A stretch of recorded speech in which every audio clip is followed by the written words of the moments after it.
Kris, it's genuinely wonderful to have you here to celebrate your wonderful part in storytelling that I've been enjoying over the years. But I hope you don't mind, before we talk about the Wild Robot, and I want to talk about Bridgerton, if that's right. Sure, but can we go back, because I was just really fascinated by this lovely story that you told about kind of almost music being something that was going to be part of your life before you were even born.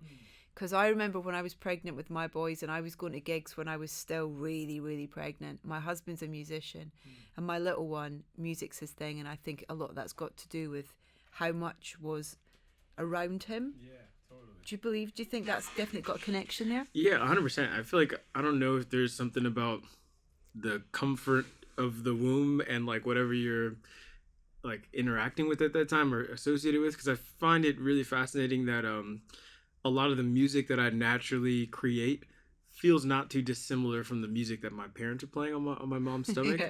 So I feel like it's like almost me trying to get back to that comfort in some sort of way. Take me back to the womb. Yeah, exactly. Yeah. It's the reverberations, that kind of like, yeah. Yeah, definitely. And then kind of, throughout, being a kid and learning, but levitating towards jazz.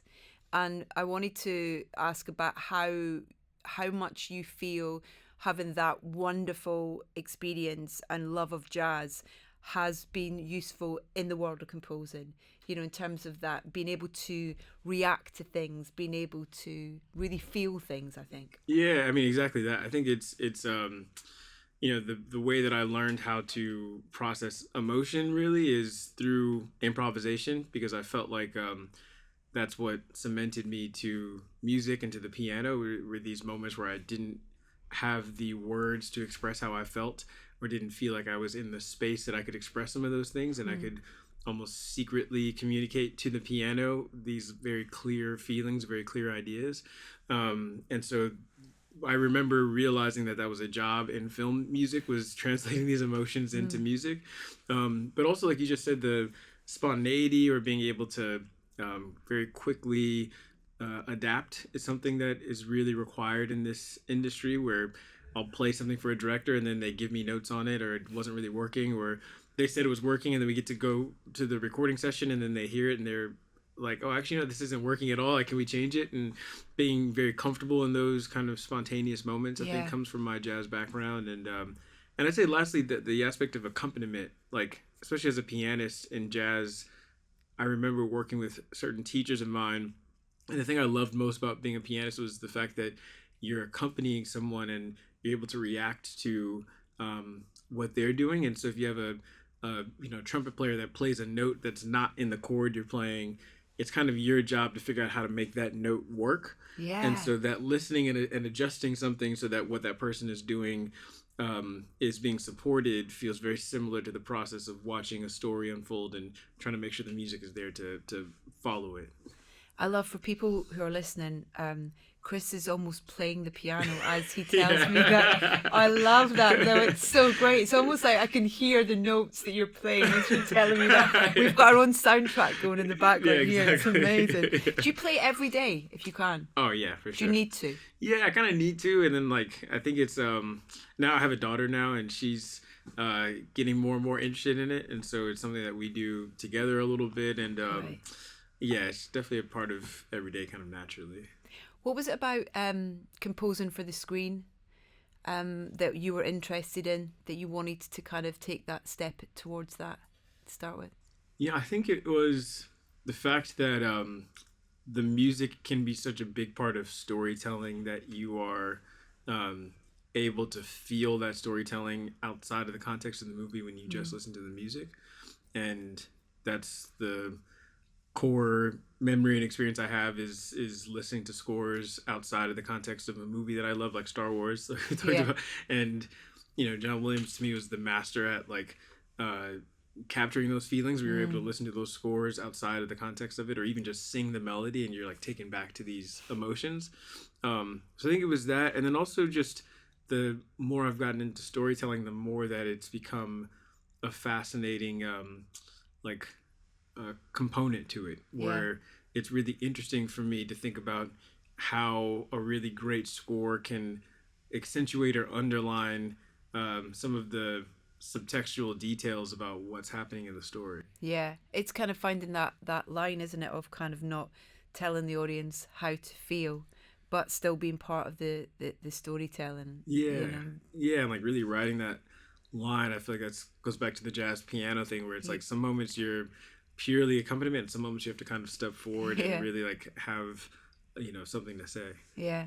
Let's talk about the wild robot. I was telling you my story about Barb, the school teacher. Yeah, Barb. God love Barb. And how much the wild robot has been just ever present in our household. You were saying that it's like you've discovered that kids have a big connection with this film. They've been the most honest kind of critics. Yes. Of what have you had? What have you had from them? I think the biggest thing that Chris Sanders has had to deal with is kids' frustration with chit chat not being in the movie, and I feel like that's kind of been the biggest criticism from a lot of kids. Yeah. That's the biggest criticism. You're fine. Yeah, that's true. That's fair. Yeah. Where did you start with this film? What was the starting point? You know, for this project, is it different for every project, or do you kind of have the same kind of in route? It's very similar in the beginning. I mean, it's always trying to absorb whatever the material is that I can in the beginning, and so whether that's reading a script or in this case reading the book was where I started, and just kind of getting to know the world and the characters, and not even thinking about it musically, but making sure I really have a clear idea of the overall themes and the relationships and how those things kind of progress through the story. Yeah. And then I had a meeting with Chris after I read the book where he talked me through how they were approaching the film, and also how they were going to approach the visual style, and had all these, you know, concept boards and character designs and things like that. And so once I had those things and had our conversation, I then started with first with like exploring palette and the sound of the world and the sound of the score, and then starting to go into themes and melodies and things like that. Because I guess there's a lot of things come into those conversations that you just talk about. So the animation is so beautiful. It's just it's stunning, and it's kind of it's contemporary, but it's still got a foot in kind of almost like a couple of things actually, even anime in a way, you know, in terms of it's got kind of a little like Miyazaki, little toe dipped like, in there kind of thing, but also the music as well, in terms of it feels really timeless, and I think that's that's a compliment, you know, in terms of, so it's not kind of aging the film in a way as well. Was that a conversation that you had at all about how contemporary it needed to sound or not? Yeah, I mean, it was something we didn't talk about in like really descriptive terms, in terms of like what was going to be wrong. It was more so just kind of a general idea of what things needed to be, and especially like the emotional aspect of it. I think for me, the story is one of the biggest things that dictated an approach sonically, where I remember learning about the project and my first assumption was like, oh, this will be really synth heavy and really like modern sounding. And then the more I read the book and realized how much it's about nature, and it's like this singular being learning how to become more organic and learning how to become more human.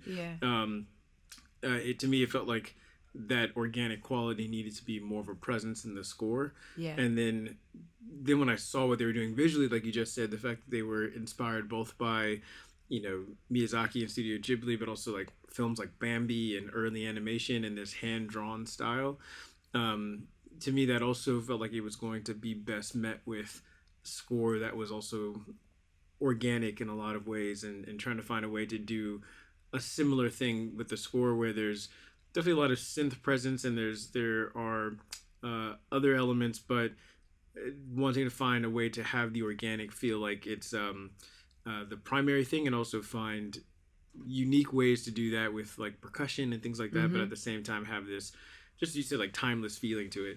And I think the other thing too is that the way they approached this film, and Chris talked about in our first meeting, there not being much dialogue in a lot of the sequences, that took me back to early animation as well, where music is a big part of that storytelling.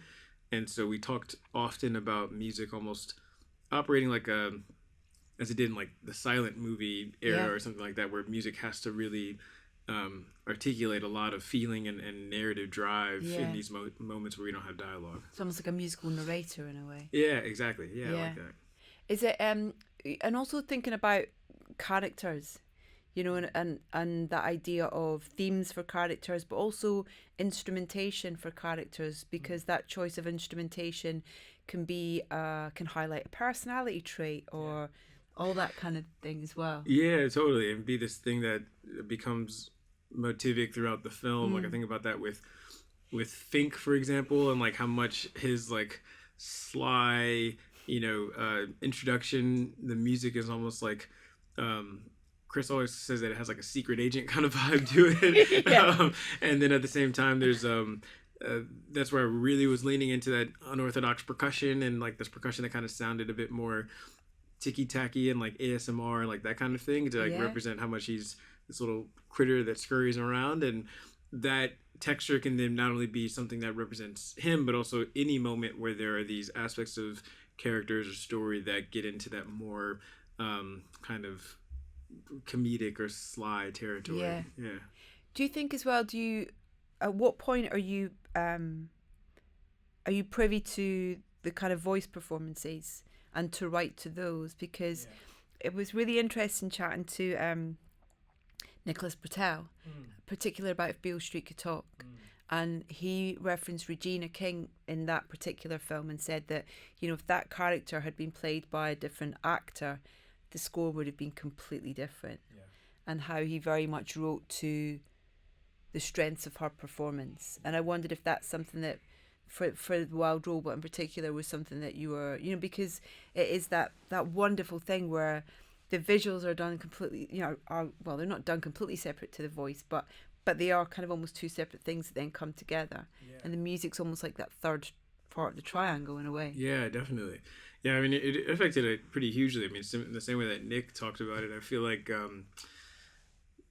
two things that were really influential were the moments that I started hearing Lupita, and then also, so good. Oh my God, what with Lupita, and like so underratedly subtle and like nuanced. And I mean, I think that people have talked about it a lot because they can feel it, but it's fascinating to me how much she made voiceover work become this incredible art form where she's created this character arc just with the sound of her voice for Roz, and it's something that is really palpable. And I remember when we first started talking about the sound of Roz, they were experimenting with having her sound very processed in the very beginning, and much more robotic. And if that had happened, not only would that have changed the sound of the score, because like I may have leaned a bit more into that kind of technological sound, or also even just like frequency range wise, needing to avoid something that sounds as computerized as the voice does, because then you're kind of fighting that same territory. But also the fact that she naturally evolves into this warmth is something that then allows the score to just kind of naturally develop with that. Yeah. And then with Pedro, I feel like it was so amazing because when I was reading the book and thinking about, actually not even reading the book, it was more so when I had started watching storyboards and learning about how they're going to approach Fink in the movie. I thought of Fink as possibly being like a darker character because of how much he represents this idea of death in the beginning, and this kind of animalistic aspect of the island, and we kill and eat things here. And Pedro's voice has such a sweetness to it, even when he's like being a bit manipulative and like all that. There's like something about the way he sounds that feels like I don't know, sweet is the only word that I can think of, that made me want to also approach the sound of Fink's score in more of a playful way than like a really dark, menacing, like untrusting way. So it always is so fascinating how hearing those voice performances just changed the way we feel about the character, which then of course changed the way that I would want to approach writing the music. I mean, Pedro, the way that Pedro did in The Mandalorian, in terms of like the way that we connect with that character through his voice. With with the mask on, you never it's kind of like, how do you connect with that? But again, it's through that voice performance, isn't it? Which on surface level is so almost kind of monosyllabic, but it's not. There's just such subtleties, like nuance. Totally. It's amazing. I just love the music kind of it was so ingrained in the vocal performances of the film. I just thought it was, it's so beautiful. I've got to talk about Bridgerton. Oh yeah, of course, definitely. Love that show. Oh, thank you. I mean, how did you start on that? And what was? I mean, it's kind of because it's a amalgamation of so many things. Yeah, it was very interesting. So I mean, I have to say that the only reason why I'm a part of it in the beginning is because Shonda Rhimes is such a familial collaborator, where you'll notice that anybody that has a new show that Shondaland is doing probably has been a part of Shondaland for years, and they use a lot of the same collaborators throughout their projects. And so I did a show for them years ago called For the People, this Paul William Davies show. And so the post supervisor for Bridgerton just called me and said, can you do Bridgerton? And the sound of the shows couldn't be farther apart in terms of how they sound, but it's really the fact that they love working with the same people. Yeah. And so I remember talking to Chris Van Dusen, the creator, and some of the producers about how they wanted to approach the sound of the show. And similar to, The Wild Robot, I started reading scripts and kind of getting an idea of what the world was. And they talked often about the score needing to show us that this wasn't they said like your grandmother's Regency era TV show, essentially. yeah. And definitely not. Yeah, definitely not. Yeah, or you have a really she has cool a grandma. lot of fun watching it. Yeah. Exactly. Yeah. But I thought about the modernization of the sound of the music in a way where I was like, okay, my first approach was taking music that was written as if it was in that era, and then chopping it up into samples and then making it sound more like hip hop tracks and things like that. And that was not the right direction. And then my second thought was like, okay, well maybe I'll record things that are era appropriate but in a really modern way, so that it feels like this kind of like revitalization of that sound essentially. And that also felt like it was just still too period. And the two things that really helped me unlock the sound of the score were Chris Van Dusen gave me these Ravel piano pieces, and he wanted those to be references for the main theme, the main love theme, and they needed that for an on-set performance because Daphne plays it in one of the episodes when she's having these dreams about Simon. And so that Ravel sound was something that I hadn't thought of, because I was either thinking like 2020 or I was thinking 1813 essentially. Yeah. And so to have this other time period that I wasn't even considering, or to have the rules of time period be relieved, was something that really helped me lean into a different sound. And that French romantic like impressionistic sound is something that fit so well for the show.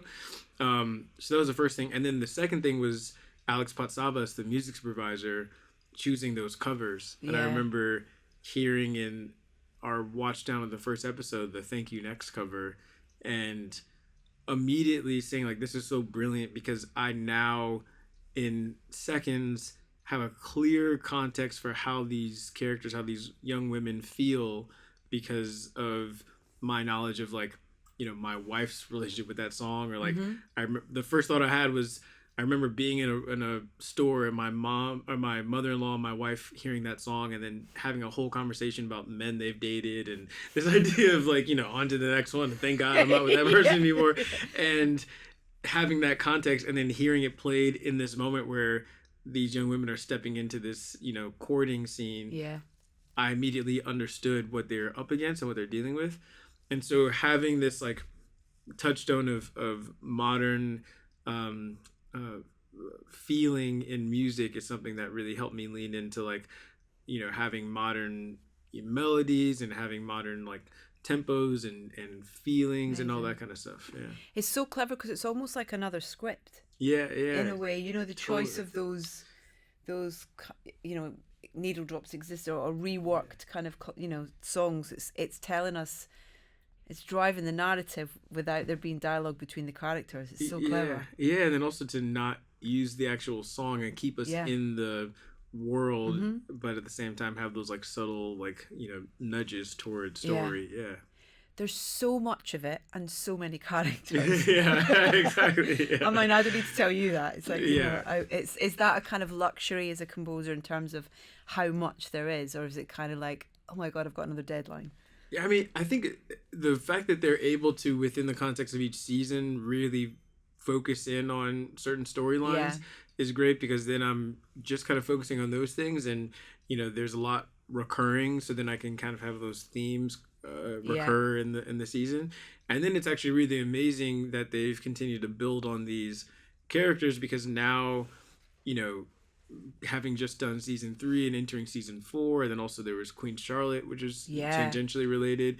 Now I have all these themes, or there's like kind of this universe of music that in, you know, as we approach season 4, if there's anything that ties back to characters in 1, 2, or 3, or Queen Charlotte, I can quote some of those themes. Amazing. And I found that really helpful actually in season 3, where I was like pulling from Kate and Anthony's theme, or pulling from Queen Charlotte's theme, or pulling from Lady Danbury's theme, and these things that I only have because they were able to delve into some of these other characters over the course of these other seasons. John, have you seen Wicked yet? I haven't. Oh I can't my, wait to see it. Jonathan is amazing. I mean, they're all incredible in it. Yeah. Cynthia, but Jonathan, it's like, hello. Oh, It's I'm like, so excited. Yeah. Yeah, I'm going to He's watch it such a good differently in those actor. dance scenes in Bridgerton. Yeah. Sure, definitely. Oh, wow. That's Yeah, and then I wanted to mention Green Book as well, just because that was such a phenomenal film, and an extraordinary score as well. Thanks so much. What do you remember about that, and kind of, you know, the collaboration on that film? Yeah, I mean, I feel like the first... Excuse me. No worries. The first memory is being very stunned that they were like trusting Was it me quite with this. early on in your? Yeah, it was my first. Was it your first full-on feature?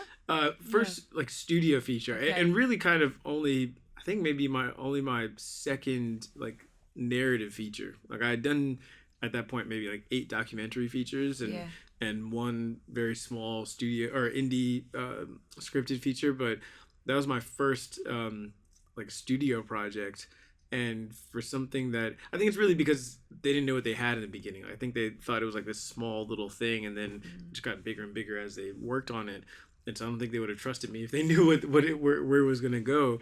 But and the only other reason why I got the project is because they needed someone that could not only do the score but could do the piano elements, and teach Mahershala. And I happened to have like at least, you know, closeness enough in my hands that they could use me as a hand double and things like that. So it's these universe things that kind of put me in the right place at the right time. But also working with Peter Farrelly and how much he trusted me in that process was so amazing. And I'm so thankful, like, you know, again, being so early in my career, that I remember our first meetings and I read the script and he was asking me what I thought and asking me what pieces of music should be in there, and I was a big part of deciding which Don Shirley pieces are in the film, because they wanted to have the music really represent the range of his capabilities. And so you know, they really trusted me in this way that I was so appreciative of, and also took very seriously, because I think for me the other reason why I was so excited to do the film was because I had never heard of Don Shirley before working on it, and his music and piano playing just blew me away.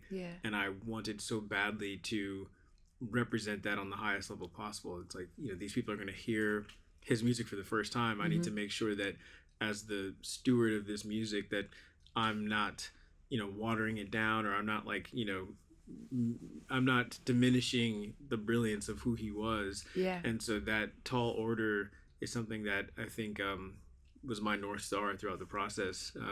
And then working with Mahershala, I mean, he's like such an amazing human, but just such a dedicated craftsperson to his art and anything he approaches. Where working on the piano, we would have these lessons that were supposed to be, you know, 45 minutes, and we'd spend an hour and a half or like 2 hours together, and he would just be playing a major scale for those 2 hours.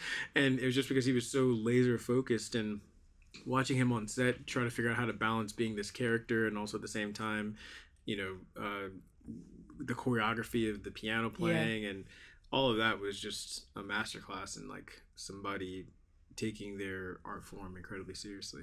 I hope he's still playing piano. Yeah, I'm gonna check in on him actually. Yeah, you know, like How was his piano playing? It was. I mean, it was. amazing. Had he played before at all? Not really. That was the thing that was so amazing. Like, I think he played a little bit, and he's like, he makes beats and things like that. So he's a musician for sure. He's a rapper. He's a really great rapper, and so he's very incredibly musical. And his wife is a musician, so like he's very aware of it. But I don't think it played like a scale before our lesson or anything like that. Yeah.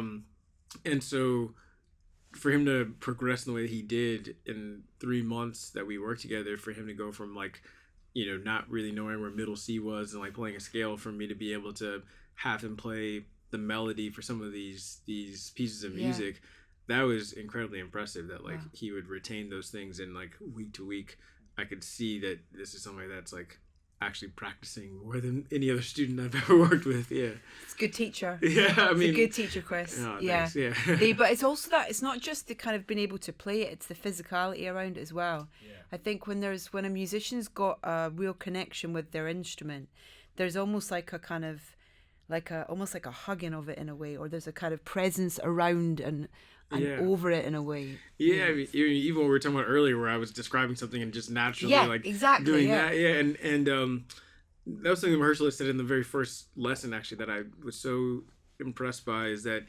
he expressed to me not only wanting to know piano, but he wanted to observe my relationship with the instrument, because as he would say, when you're in New York and you step on the subway and you see a dancer on the subway, you can tell that they're a dancer by the way they carry themselves, by like their posture and the way they move their body.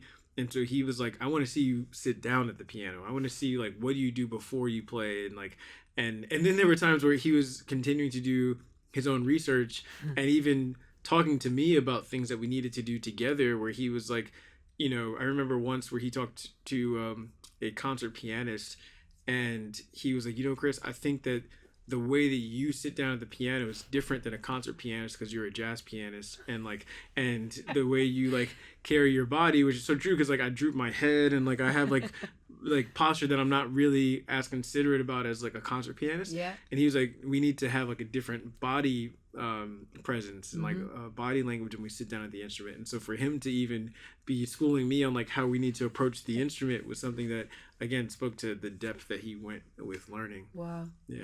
How do you balance, the kind of that creativity in you between the things that you really want to do? The composing side of your career is just, it's so successful, but you're a performer as well, and you're your own musician as well. How do you kind of navigate keeping those plates spinning, for yourself as well? And how important is it to keep those plates spinning? Yeah, I mean, I definitely feel like I'm not too good at spinning them at once. Like, it'll be me like one at a sitting time. one down and just doing this one over here for a second. So yeah, I feel like these days my performing is more just an extension of the writing, and it's me like taking themes that I've written and then improvising on them, or like playing them for a small intimate performance and things like that. And so I find myself frustrated with the fact that I can feel this development in the way I might think of like melody or motivic development, or harmony as well. Like I feel like, as a composer, I've gotten so much deeper into like harmonic relationships and things like that, that as a performer I can feel growth in those areas. But then like technique wise and like my dexterity, I feel so frustrated because I can feel how far I am from where I was when I was like in college playing every day for hours a day.